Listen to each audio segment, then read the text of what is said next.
On my graduation day, my phone buzzed with a message from Mom. "Sorry, I'm busy." My stomach tightened. I glanced at the empty seat where she should have been, her absence echoing louder than the cheering crowd. I had spent years fighting for a moment like this, imagining her proud smile.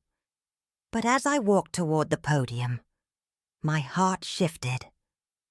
I wasn't going to read the safe, polished speech I'd practiced. I was going to tell the truth, the kind that burns bridges or builds them stronger. By the time I finished, the stadium wasn't just listening, they were standing. I remember the year Ethan turned 10. Mom rented out an entire bowling alley, decorated every lane with blue balloons, and ordered a 3-tier cake shaped like a rocket ship. Everyone from the neighborhood came. I stood at the edge of the crowd, clutching the small paper bag of favors I'd helped prepare, watching Ethan unwrap his 4th new video game while Mom took photos, her face glowing with pride. When my 10th birthday rolled around a year later, it was just Mom, Ethan, and me at the kitchen table. My cake was a small chocolate one from the grocery store, the kind that came in a plastic container. Mom lit a single candle and sang half-heartedly before answering a phone call, leaving me to slice it myself. Even as a kid, I noticed the difference, but I told myself it was just bad timing. Maybe Mom had too much on her plate that day. I wanted to believe it wasn't about me. That belief cracked years later, the day I got my first scholarship. I rushed home, clutching the acceptance letter from the state's top university, heart pounding with excitement. Mom glanced at it, gave me a distracted, "Good job," then immediately turned to Ethan to ask how his basketball practice went. That night at dinner, she spent 10 minutes telling Dad about Ethan's amazing layup, while my scholarship letter sat unopened on the counter. Have you ever felt invisible in your own family? Like you could set yourself on fire just to be noticed, and they'd still talk about the weather? I did, every time. And I learned to swallow it, to tuck my feelings somewhere deep, because voicing them would only make me sound petty. Or so I thought. School became my safe place. I poured myself into classes, assignments, and every extracurricular that would keep me late on campus. I learned that if I couldn't get attention at home, I could at least earn it in the world outside. Teachers noticed me. Coaches admired my discipline. Friends said I was the dependable one. But inside, I was just a girl keeping score, waiting for the day Mom might look at me the way she looked at Ethan. Then, one crisp November afternoon, I found an envelope in my mailbox at school. My hands trembled as I tore it open. "Congratulations! You have been selected as valedictorian and invited to deliver the graduation speech for the class of 20XX. I pressed the letter to my chest, imagining Mom's reaction. She'd have to be proud now, wouldn't she? She couldn't possibly ignore something like this. This was my chance to change everything. That night, I decided to call her. I didn't want to wait until I got home. I wanted to hear her voice light up. "Hey, Mom," I said, trying to keep my tone casual. "I got some news." "What is it, honey?" "I've been chosen as valedictorian. I'm giving the graduation speech." There was a pause, a short laugh. "That's great, Hannah. You've always been so studious." Her voice was warm, but not lit up the way I'd pictured. Then she asked, "Did you hear Ethan might make captain of the basketball team next year?" I stared at the phone, the silence on my end stretching, until she filled it with talk of his upcoming tournament. I told myself not to read too much into it. Maybe she was just distracted. Maybe when graduation came, it would be different. But then came the day that shattered any illusions I had left. I was walking past the kitchen late one evening when I heard her voice, low and casual, speaking to Mrs. Campbell, our neighbor. Oh, Ethan. He's gonna be something big. And Hannah. Well, she's a good girl. Girls don't need to study much, right? As long as she's happy. They both laughed softly. I froze in the hallway, my breath caught in my throat. The words dug into me like a blade. It wasn't just in my head. It wasn't about timing or distraction. She really believed it. Believed my education was secondary, that my accomplishments didn't matter in the same way his did. I wanted to step into the kitchen, confront her right then. Tell her how it felt to fight for years, to be noticed, only to be told, in so many words, that I didn't need to aim higher. But my feet stayed rooted to the spot. Confrontation would only lead to her brushing it off, maybe accusing me of overreacting. So I swallowed it again. But this time, it burned going down. That night, lying in bed, I stared at the ceiling and made a decision. I wouldn't say anything, not yet. I would wait for graduation day, wait for my turn on that stage, wait for the moment when the entire stadium was listening, not just her. And when that moment came, I wouldn't waste it. I fell asleep rehearsing the opening lines of my speech, the ones I thought would make her finally see me. What I didn't know then was that by the time I stepped up to that podium, those lines would be long gone, replaced with words I hadn't even imagined yet. The months leading up to graduation became a blur of deadlines, late nights, and caffeine-fueled marathons. I signed up for every research project my professors would let me touch, entered competitions I had no time for, and applied for scholarships I didn't even need, just to keep my resume growing. Every accolade, every certificate, I imagined handing to Mom like a peace offering. Here, proof I'm worth noticing. I told myself it was ambition, that I was chasing my future. But deep down, I knew it was something darker. It was avoidance. If I kept moving, I didn't have to feel the cold emptiness that crept in whenever I thought about her. The library became my sanctuary. Its silence didn't judge me. At 2 a.m, with only the hum of the air conditioning and the faint scratch of my pen, I'd pause to look out the tall windows at the empty quad. That's when the question would slip in, uninvited. If I disappeared, would she notice? Would she even look for me? The thought would sit heavy in my chest until I forced it back down with another page of notes. When my professors heard I'd been chosen as valedictorian, they congratulated me like I'd won a Nobel Prize. My friends teased me, asking if I'd start my speech with a joke or a quote. I smiled, played along, and hid the truth. That the only person I wanted to impress might not even care. Graduation morning arrived with sunlight spilling across my dorm room floor. My cap and gown hung on the back of the door, my speech neatly typed and tucked into a folder. I took a deep breath, reaching for my phone, expecting a "can't wait to see you shine" from Mom. Instead, the screen lit up with a short message. "Sorry, I'm busy." 3 words. No explanation. No, "I'm proud of you." Just busy. My fingers hovered over the keyboard, ready to ask with what. But I stopped. I didn't want to hear the answer. It wasn't until I was standing in the auditorium's green room, minutes before the ceremony, that I overheard it. 2 faculty members were chatting near the refreshment table. "Did you hear Ethan's mom flew out to Dallas for his award ceremony? He's getting Young Entrepreneur of the Year. Same day as our graduation. What a scheduling mess." The words hit me like ice water down my back. She wasn't just busy. She had chosen him, again, over me. My stomach churned, and I gripped the edge of a table to steady myself. I pulled out my neatly typed speech and stared at it. Pages of safe, polished words about gratitude, perseverance, and the future. Words designed to make everyone feel warm and inspired. Words that would change nothing. Slowly, deliberately, I tore the pages in half. Then again. The sound of ripping paper was louder than the chatter around me.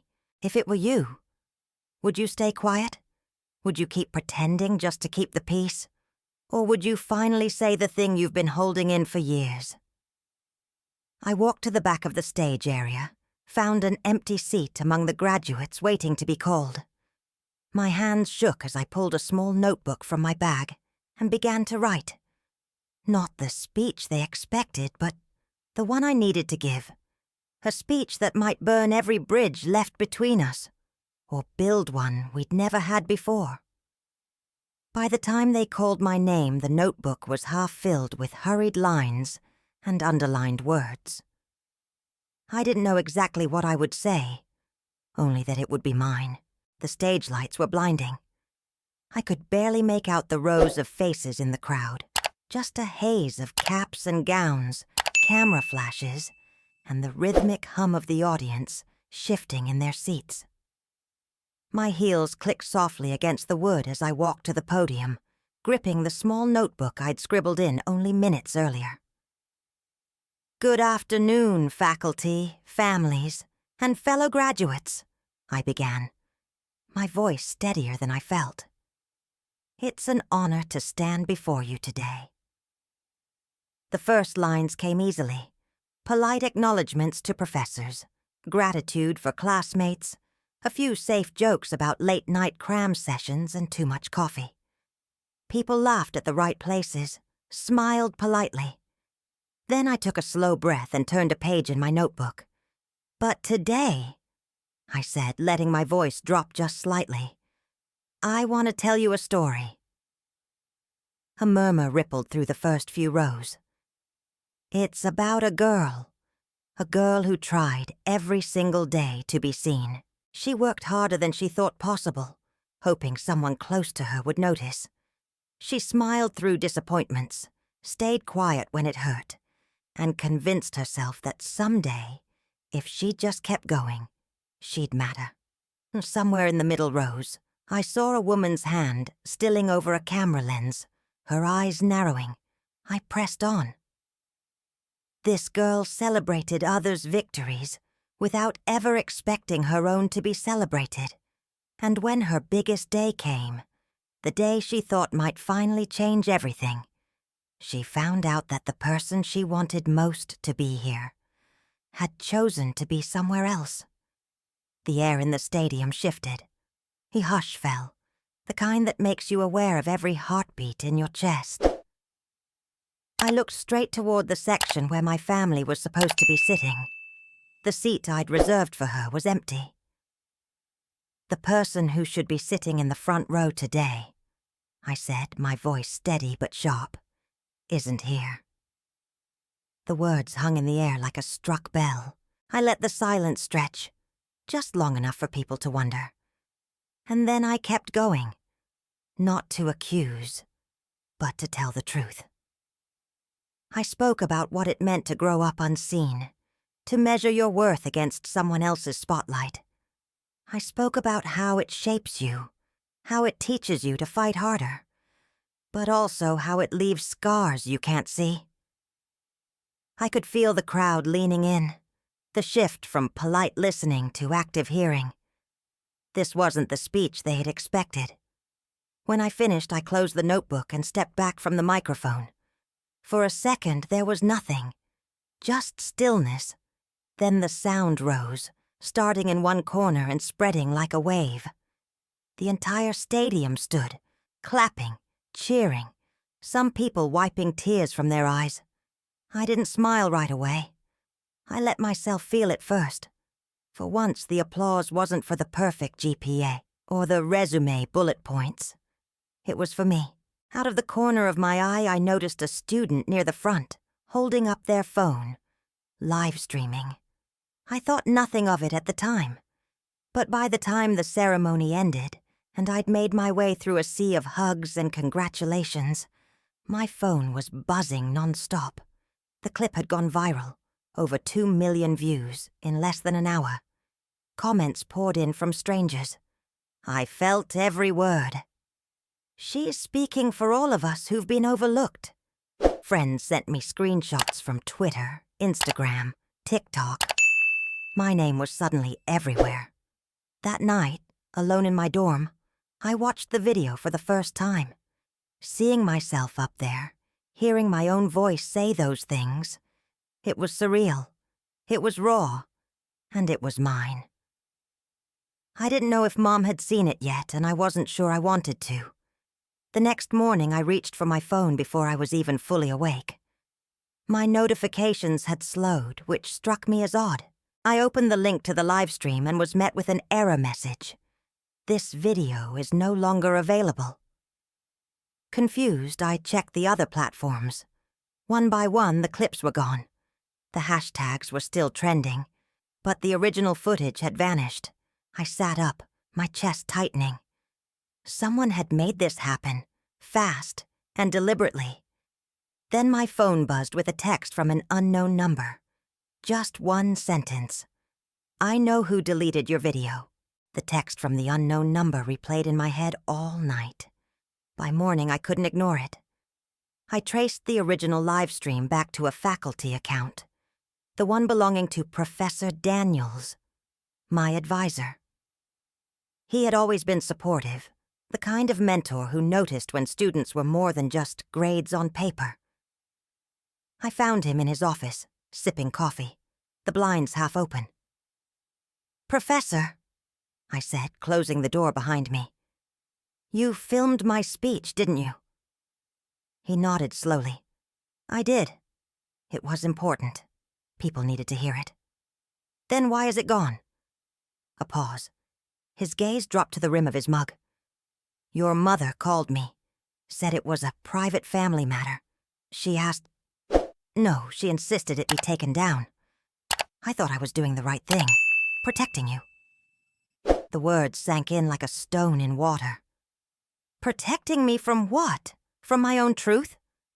My voice cracked. "She wasn't there, and now she's erasing me again." "I'm sorry, Hannah," he said softly, "but it's not too late to take control of the narrative yourself." I left without answering, the hallways feeling colder than they should have. Outside, the late spring air was bright and sharp. I wandered to the park near campus, sat down on a weathered bench with my diploma clutched in my hands. For a while, I just stared at it. The paper was smooth, the lettering elegant, proof of years of work. But in that moment, it felt hollow. I'd imagined holding it while Mom beamed at me from the front row. Instead, the space next to me was empty, and the applause from yesterday felt like an echo that didn't belong to me anymore. Tears slipped down before I could stop them. I brushed them away quickly, half ashamed of letting anyone see. Around me, kids laughed on the playground. A couple walked past holding hands. Life was moving forward, and I was stuck here, replaying every moment I'd been invisible to her. I took a deep breath, unlocked my phone, and opened my photo gallery. There, tucked between screenshots and half-finished drafts, was the video Professor Daniels had sent me privately, before deleting it. My hands shook as I uploaded it to my own social media accounts, captioning it simply, "For those who missed it." I didn't add hashtags or tags. I didn't need to. By the time I got back to my dorm, my phone was already buzzing nonstop. Shares, retweets, comments, flooding in faster than I could read them. People were stitching it on TikTok, writing threads about parental favoritism, sharing their own stories in response. By evening, the view count had crossed 5 million. By midnight, it hit 10. News outlets started calling, asking for interviews. The clip was playing on morning shows, my name appearing in headlines I'd never imagined. Some comments were critical, accusing me of airing dirty laundry, of humiliating my family.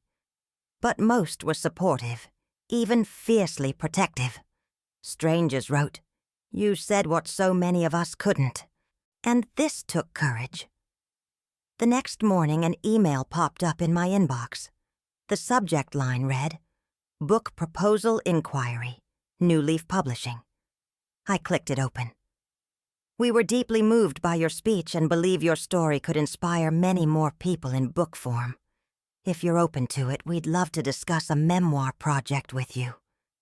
I stared at the screen, torn between disbelief and a strange, swelling pride. A week ago, I'd been nothing more than a quiet overachiever in the shadow of her family. Now, people I'd never met wanted to hear my story in full. Before I could process it further, my phone buzzed again. This time, it was a text from a number I knew by heart. "We need to talk. No greeting, no explanation." Just 6 words from the one person who had been absent from all of this. Until now. In the weeks after the video went viral, the noise never really stopped. Reporters emailed. Talk shows called. Social media flooded my phone with notifications. And yet, when the day ended, the silence inside me was still there.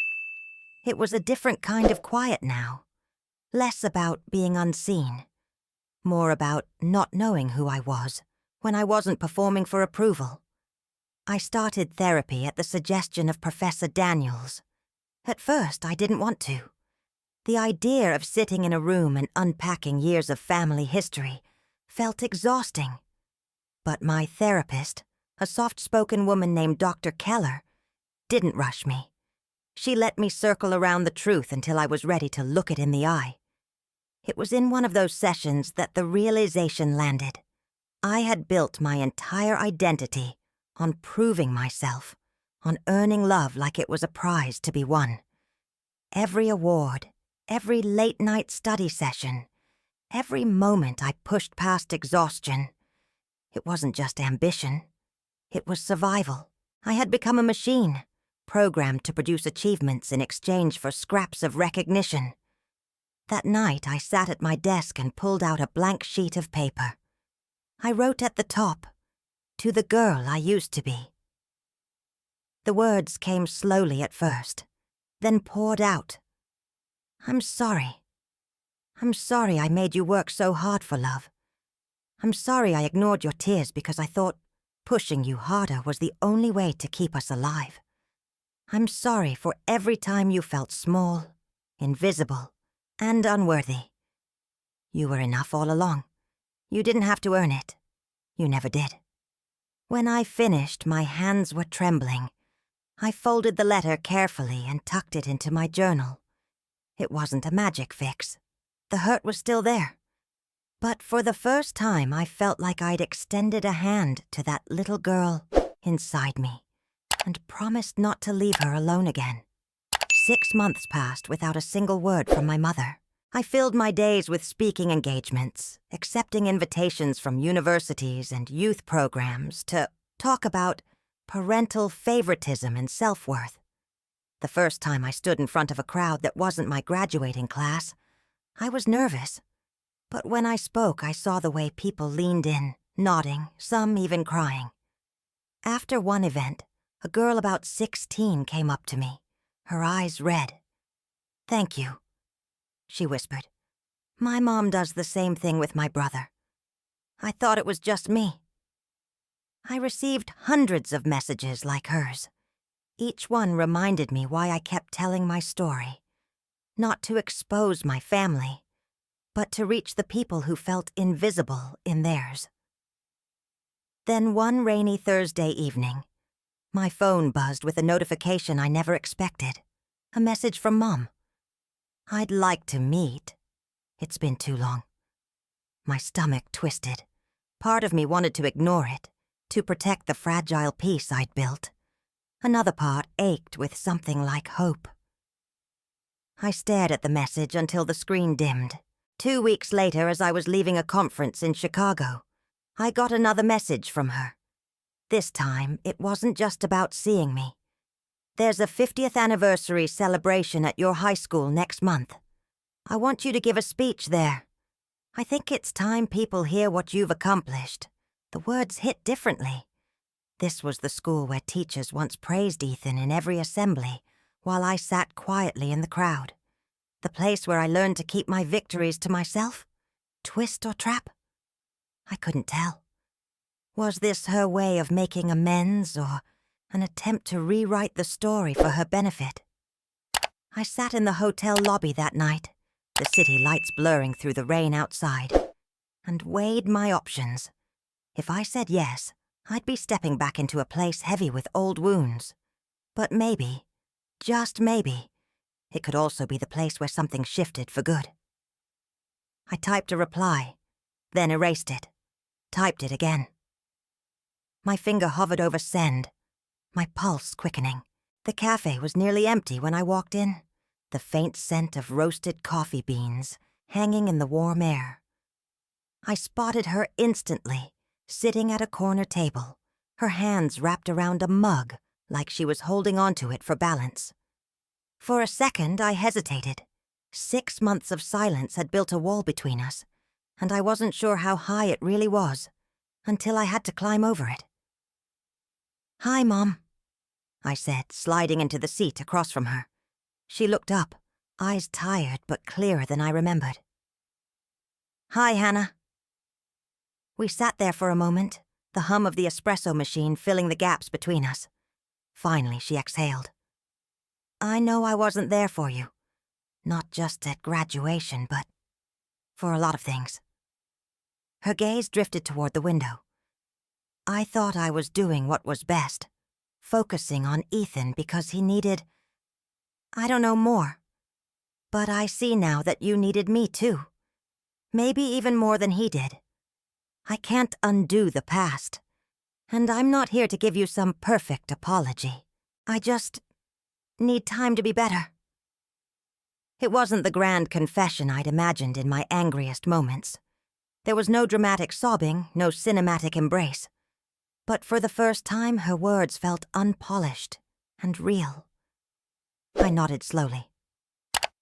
"I'm not asking you to be perfect, Mom. I just needed to know you saw me." She looked at me then, really looked at me, and for a fleeting moment, it felt like she did. We talked for over an hour, skirting some of the hardest topics, but touching enough of them to know we were both trying. At one point, she reached across the table. I hesitated before taking her hand, the warmth surprising me. And in that moment, I realized something. I didn't feel like I had to earn this touch, this connection. I wasn't a little girl begging for approval anymore. When we finally stood to leave, she paused by the door. "About that high school event. Will you do it?" I thought of the empty gym bleachers from years ago, the polite applause that was never meant for me. "Yes," I said. "I'll do it." The weeks leading up to the ceremony passed quickly. The school sent me a formal invitation, along with a program listing me as the keynote speaker. It felt strange seeing my name printed that way, in a place that had once been so indifferent to me. The day of the event, I walked into the auditorium expecting a modest crowd. Instead, the place was packed. Students, teachers, alumni. And there in the front row sat my mother. She wasn't on her phone. She wasn't distracted. She was watching me, fully present. When I stepped up to the microphone, I didn't feel the weight of proving myself. I wasn't there to balance old scales. I was there to speak to the kids in the back row, the ones who might be wondering if their worth depended on someone else's attention. I told them about ambition, but also about rest, about working hard, but never letting it become the only thing that defines you. I spoke about love. Not the kind you chase, but the kind you deserve without having to earn it. And when I finished, the applause was loud.